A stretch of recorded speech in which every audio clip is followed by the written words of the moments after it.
Welcome to the Catapult Effect, a podcast where professionals like you turn challenges into opportunities for extraordinary growth.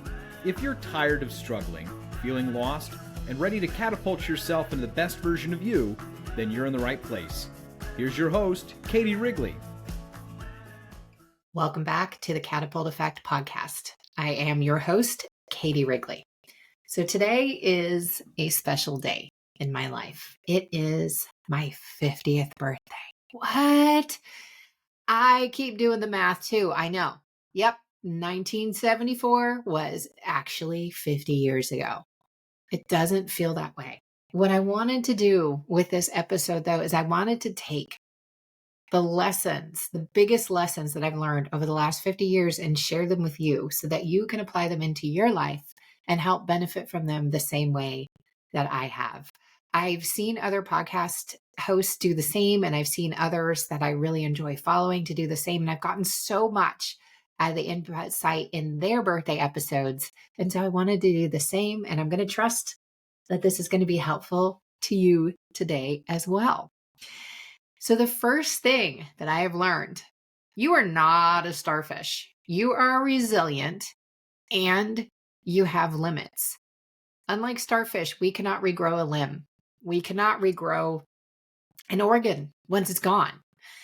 We have limits. This also means that the body can handle a certain amount of damage that's done to it, but without things to mitigate that damage, it is going to turn into dis-ease, distress, pain.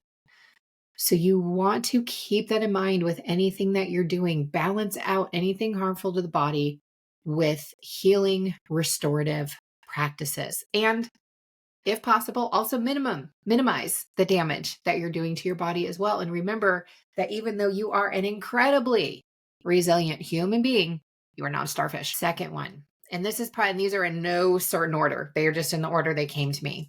Your people are what make your life worth living. Whoever they are, however many of them you have, the people and the relationships in your life, that is what is giving your life the most meaning. And so it makes sense to prioritize those people. And it can be so easy to not prioritize people because we all have things we need to do, right? You have a job, you have bills to pay, you probably have your own family to take care of as well. Well, that family is your people. Those kids, those can be the most rewarding human beings that you ever interact with. And that is all directly up to you. Pay attention and spend time with the people in your life. And when you are with them, please put your phone away.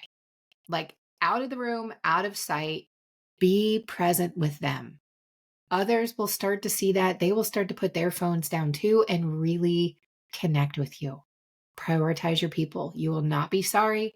That is what is giving your life so much meaning. Number 3, this kind of goes with number 2.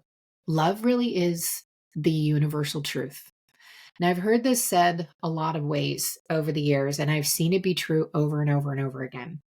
And within cognitive movement, the founders, Bill McKenna and Liz Larson, created something called the love position.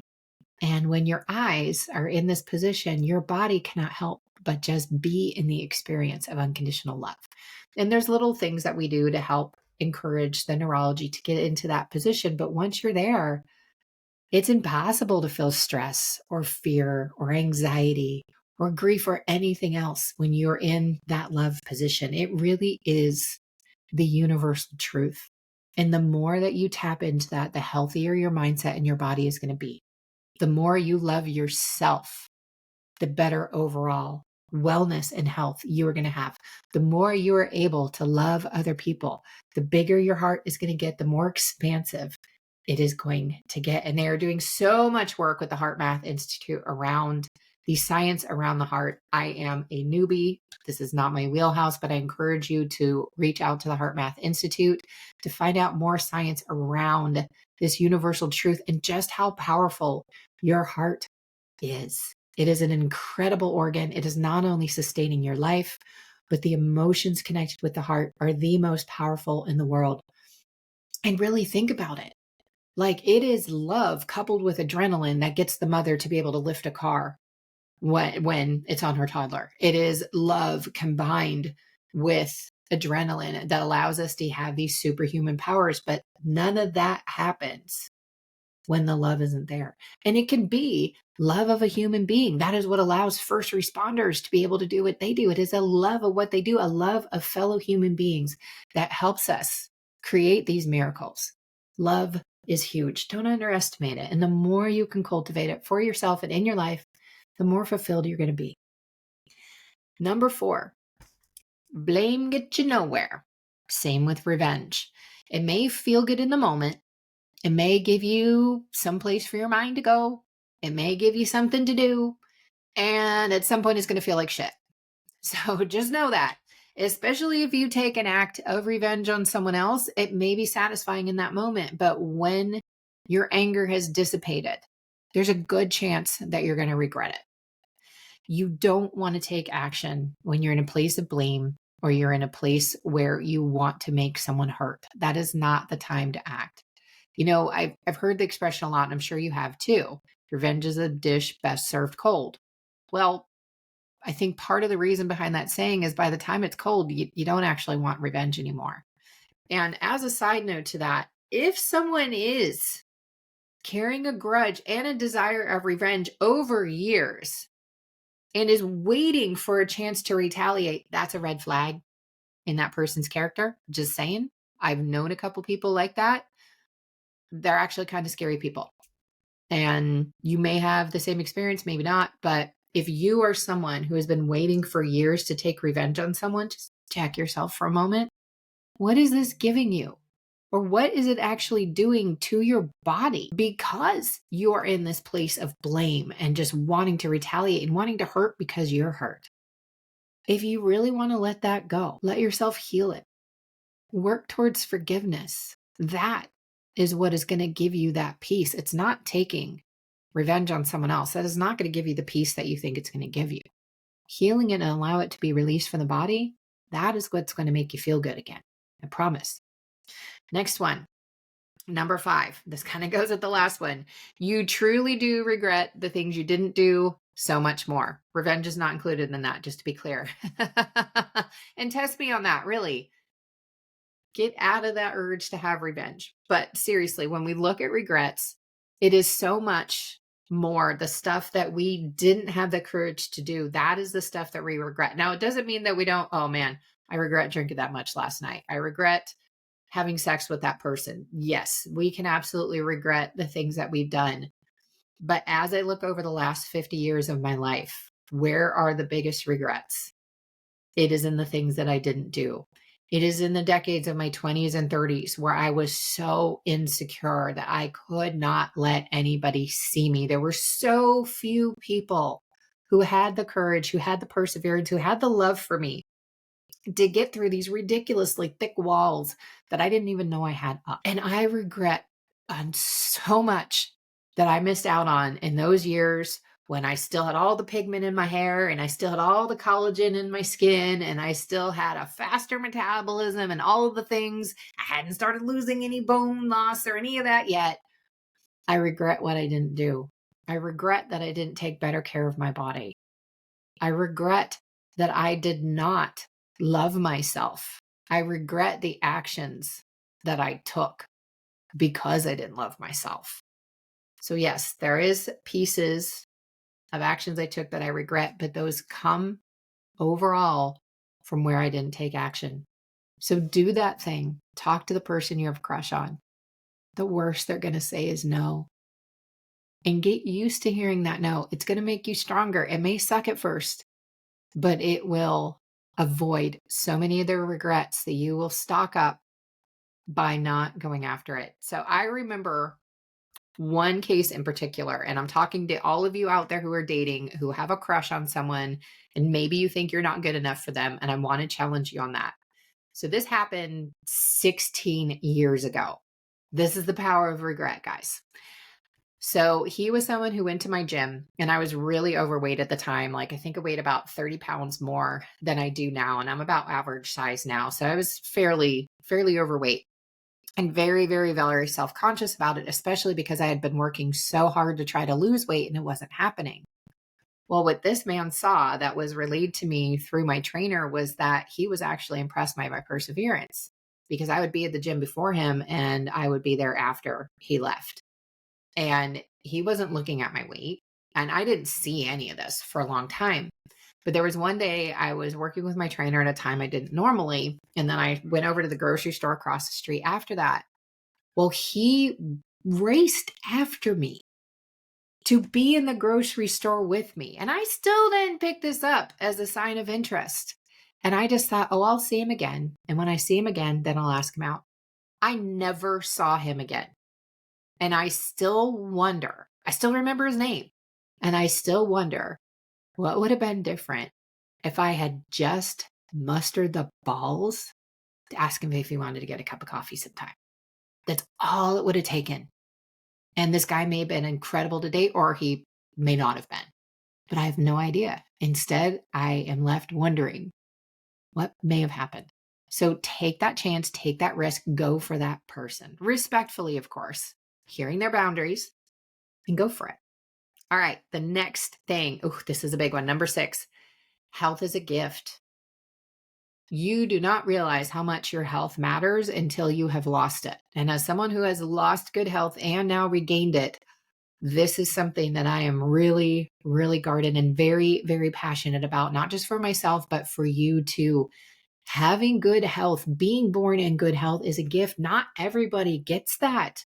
Some people are born with chronic and permanent conditions that they are just going to be with for the rest of their life. And there may be things that they can do down the line, depending on what their mindset is.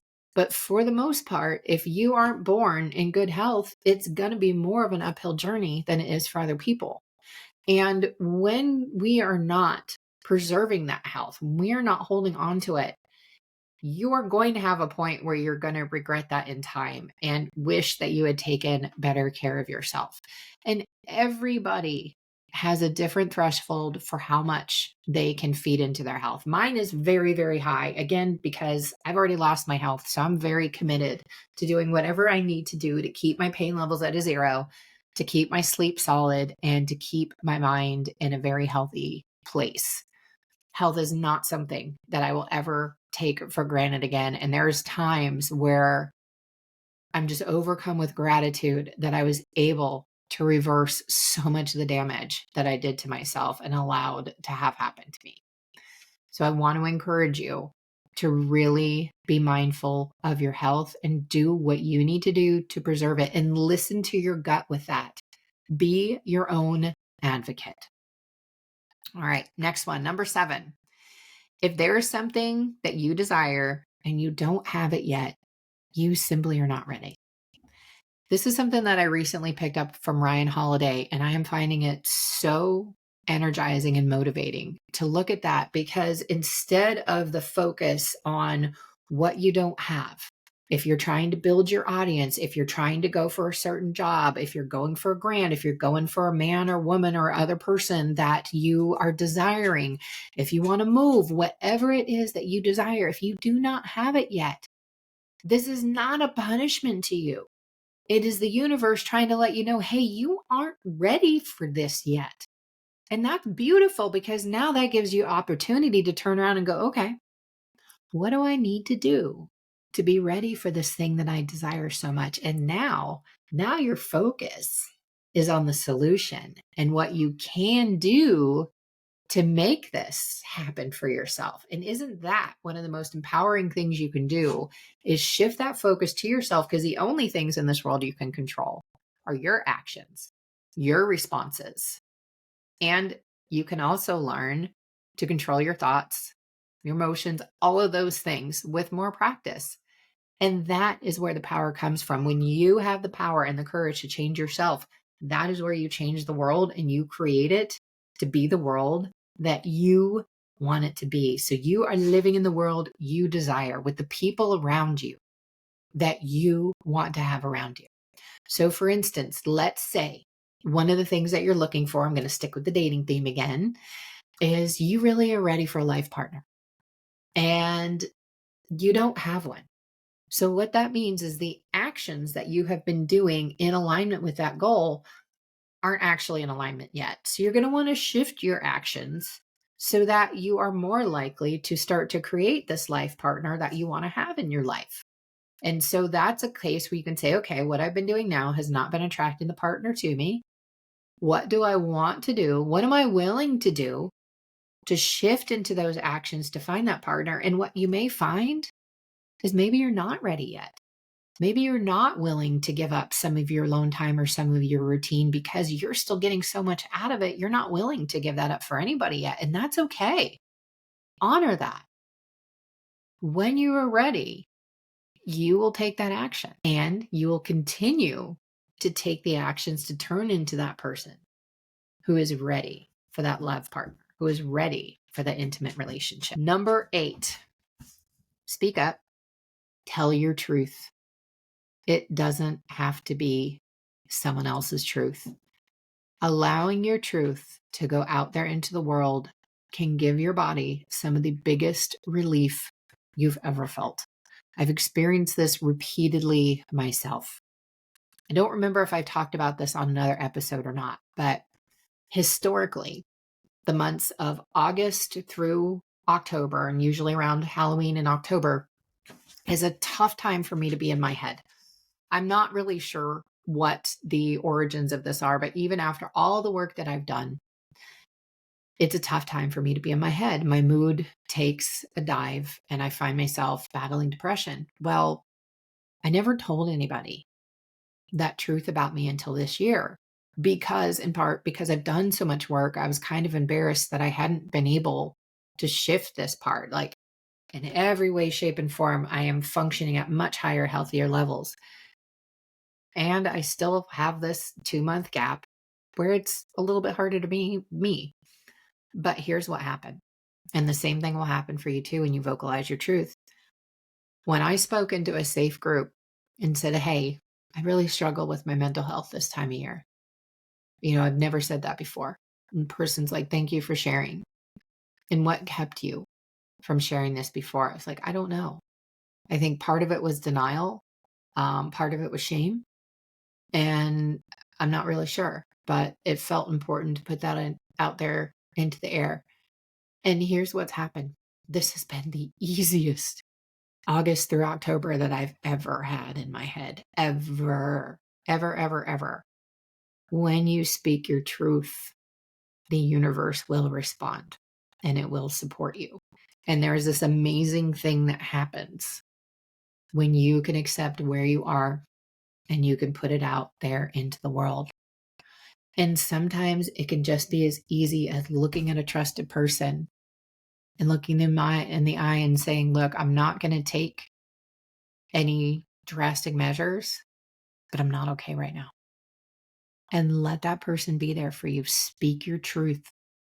And if your truth is that you are brimming with joy and excitement, and you're afraid that that joy or excitement is going to make someone else feel bad, let that joy and excitement out. Speak those truths. Speak your joy. Speak your excitement. Share it with people who are going to enjoy it with you. Celebrate yourself. Be in that truth. Speak it. Your body, your neurology will thank you. Number 9. Consider the other perspective. This is a big one right now. We've got an election next month and just a few weeks actually as this episode airs. Looking at the other perspective. And I brought politics in there on purpose, not because I'm going to get political, but this is a good time to start to practice this. And again, I'm not getting political, but what I see as the goal with both of the parties, they want the same thing. We want a better country, no matter what party you're a part of. We both want to improve America. We just have very different ways of how we think we can go about doing that and what that looks like. But the goal is actually the same.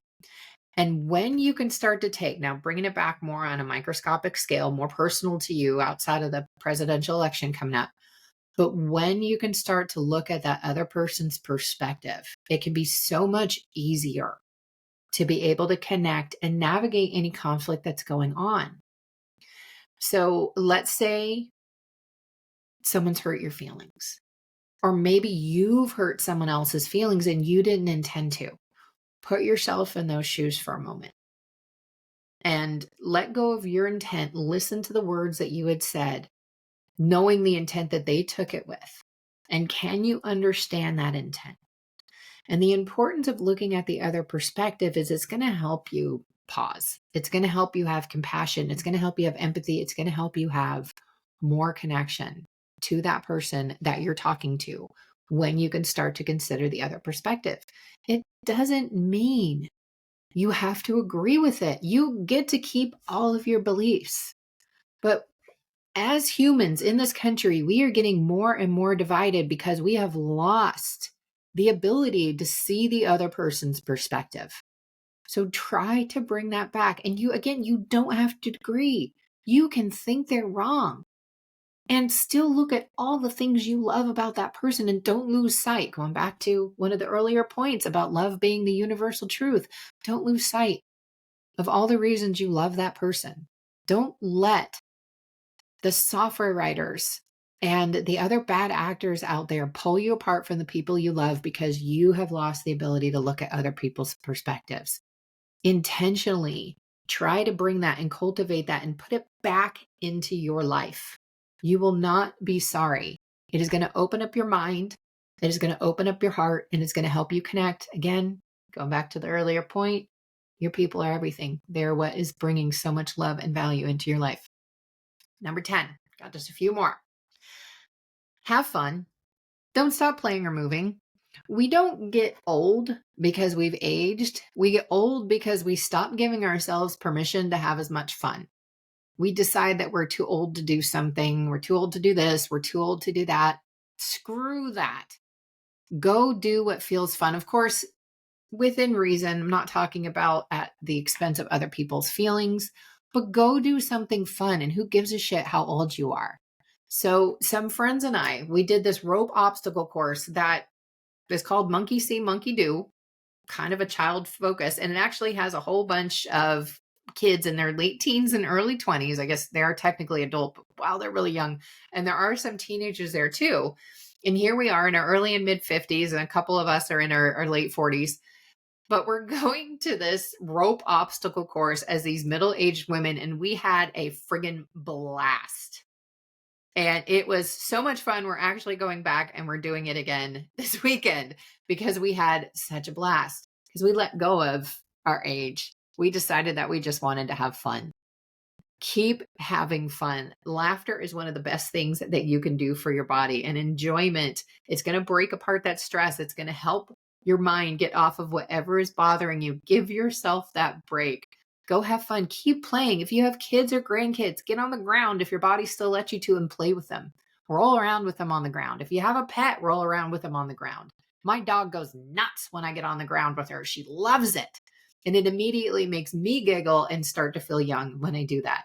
So try to play more and have fun and enjoy your life. You only get one shot at it, at this existence. Make the most of it and bring as much happiness and joy into it as you can.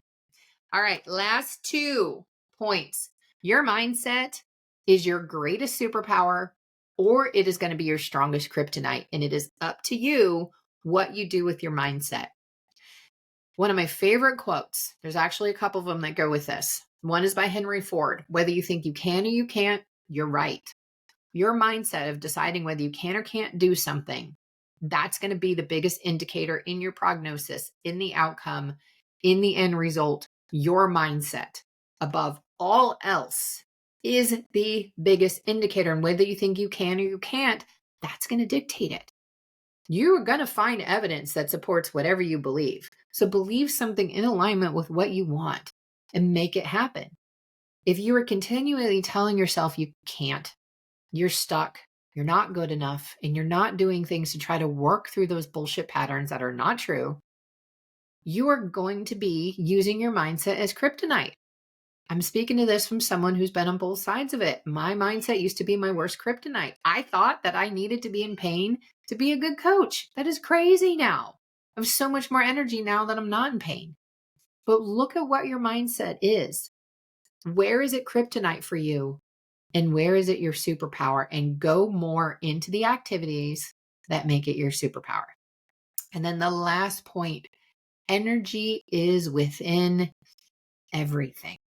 Energy is everything. We had an earlier episode several weeks ago with Carrie Moffat, and she's actually written 2 books that it's all about energy, and it's still all about energy because it is all about energy, energetic alignment, energetic synchronicity.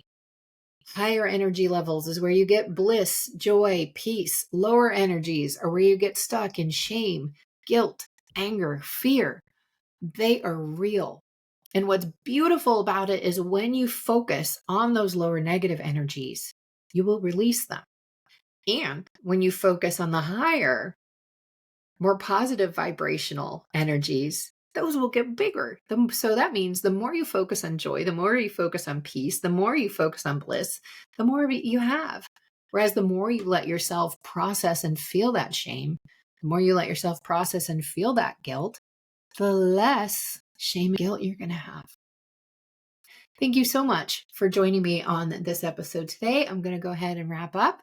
I will be back again next week with another amazing guest. And as always, I thank you so much for taking your time and watching the show or listening to the show that can actually help shift and make changes in your life in a positive direction. You have so many choices of what to listen to on the internet. And I thank you so much for choosing to tune in here. Have a wonderful day. And until next week, please be well.